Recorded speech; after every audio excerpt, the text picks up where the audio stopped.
Alberta First Nation, Hobbema, Alberta, presently in unceded Coast Salish territory. Thank you all for living in our unceded territories and recognizing it. And so he is currently living right now with one of his daughters, Storm. Yeah, I'm just going to point her out. Because kids love when you embarrass them in front of everybody. She can take it because she's strong. A name like Storm, don't mess with her, okay? Yeah. And her sister Grace is living out east. And so they're giving their parents some good perspectives on the world. It's awesome. And so Larry's been published a number of times. One of his publications is One Cool Word, Gatherings with the Anaukan Journal of First North American Peoples and Salish Seas, an anthology of image and text. So I bring you Larry Nicholson. He will entertain you. I was going to read another bio, you know, just to throw him off. Here's Larry. On unceded Coast Salish territory, just want to acknowledge that. And my home is here in Vancouver, has been for many, many years now. And just wanted to congratulate and thank the organizers, Lisa, wherever you are, and Joanne, and Nina. Sorry, oh, Michelle? Okay. I was listening. I've been listening the whole time, I swear. And, oh, and also, yeah, I know. I'm gonna read them when I get home, I swear. You guys know how I am. And, well, that's not a little too obnoxious. But, oh, and I also wanted to do a shout out for Rhizome.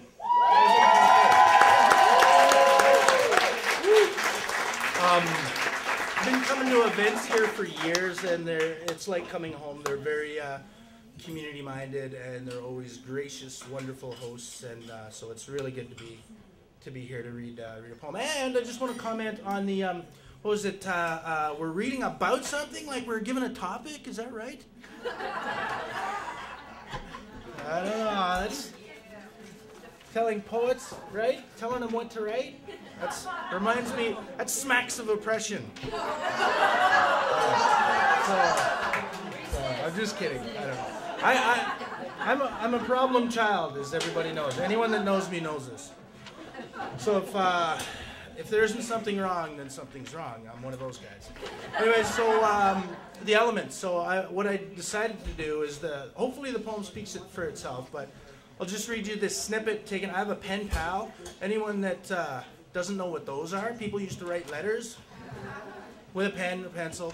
So I met this lady in Lake Louise in the early 90s when I worked up there, and we've stayed in touch, and we actually write letters. I get writer's cramp, and we write about letters. So she sent this back to me, and I hadn't read it since early 90s. And this is a paragraph from that, and it fits right in with elements. So let's read this paragraph. I love the notion that human beings are material and metaphor at once. Sit there and pray that you are a mountain, a cloud, a superhero, or a leaf on a tree, or that which you seek. Summon all the cosmic and metaphysical resources at your disposal, but do not act. Just sit or lie in your comfort zone of choice and think.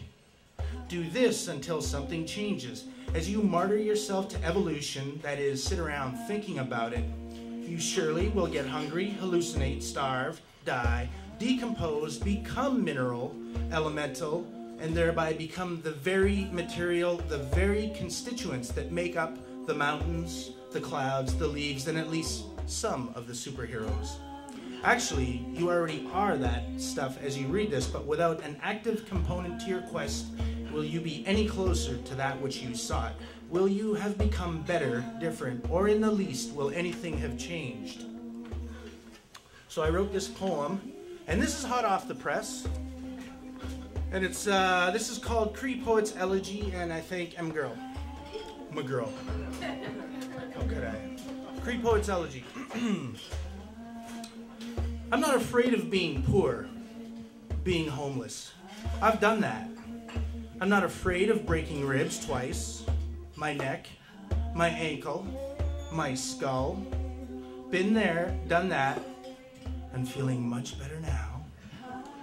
I'm not afraid of having a gun pointed at me 3 times, because only one ever actually pulled the trigger, and he missed. I'm not afraid of my mother going away, or my father, or all my grandparents, for those things happened a long time ago. I cannot say if my father ever knew freedom in his lifetime, but in mine, he is free. It could be true that, like history, it is by now well established that I am, as they say, an open book, and thankfully subject to revision. Brother, can you spare a dime? Hey man, change comes from within. There is no longer fear of a broken heart or abandoned love. I know what those are. I confess to mercenary intentions of having her soft lips on mine. There, I said it. And what am I but one among this rogue species? Like the mountains, I've been shaped by time. In fact, I'm here because of those long gone graceful ones who somehow still walk beside me, in memory, in spirit, guiding me safely through the no man's land of my own good intentions, to yet more meaningful ways of being, helping locate a measure of grace during damp, arthritic coastal mornings, learning to care for this temple, bruised and battered through 43 winters, grasping that there are surely now more sunsets in the rearview mirror than lie before me. But you never know. Yes, their presence comforts me as I experience these fearsome markers of time. Most days, I have transcended my ancient wounds, free of that kind of pain, though the psychic tissue of scars will always remain just out of sight, clung to and kept in my own place of sacred things, summoned when needed to inform, to illuminate, to be together during your own long dark night of the soul. For why else are we here? I stand shoulder to shoulder with frontline helpers and healers who do the heavy lifting, who understand that we will only heal together or die one by one, individually.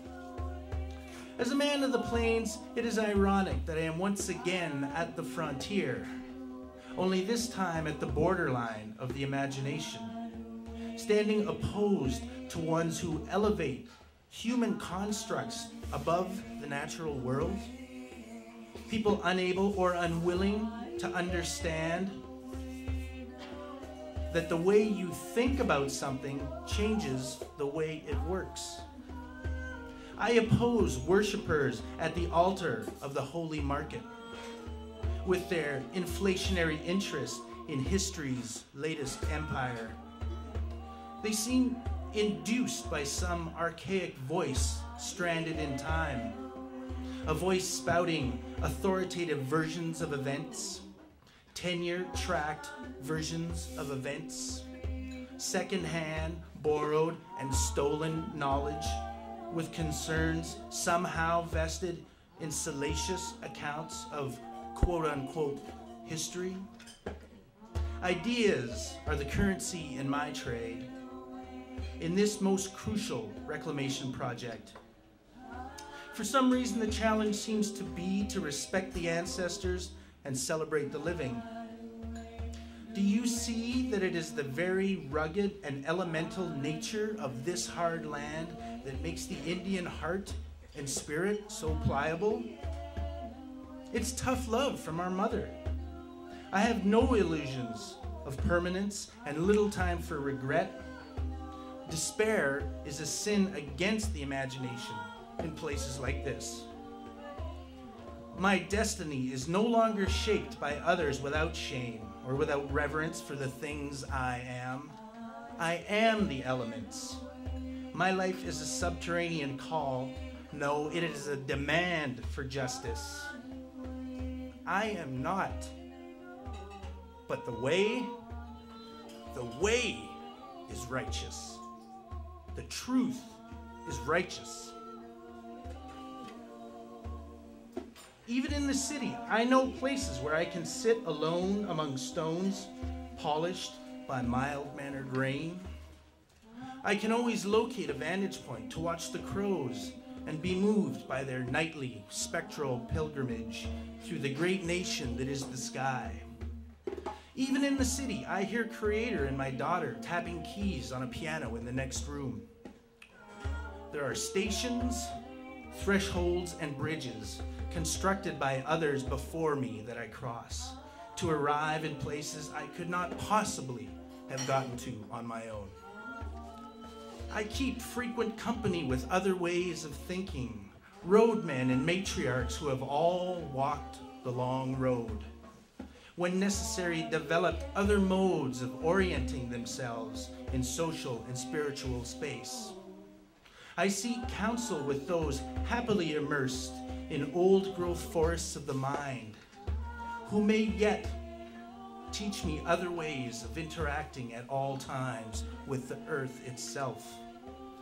I am touched by these warriors of the heart and road. In this company, there is space for you. In this company, may you find watershed thoughts of the sacred heart of the world.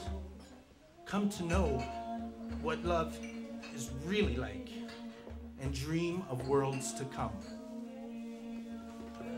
Cool. Thank you, guys. Well done. It's coming right there.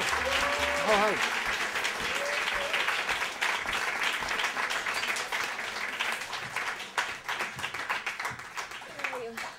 I'd just like to say thank you to my friend Larry for that beautiful and, of course, honest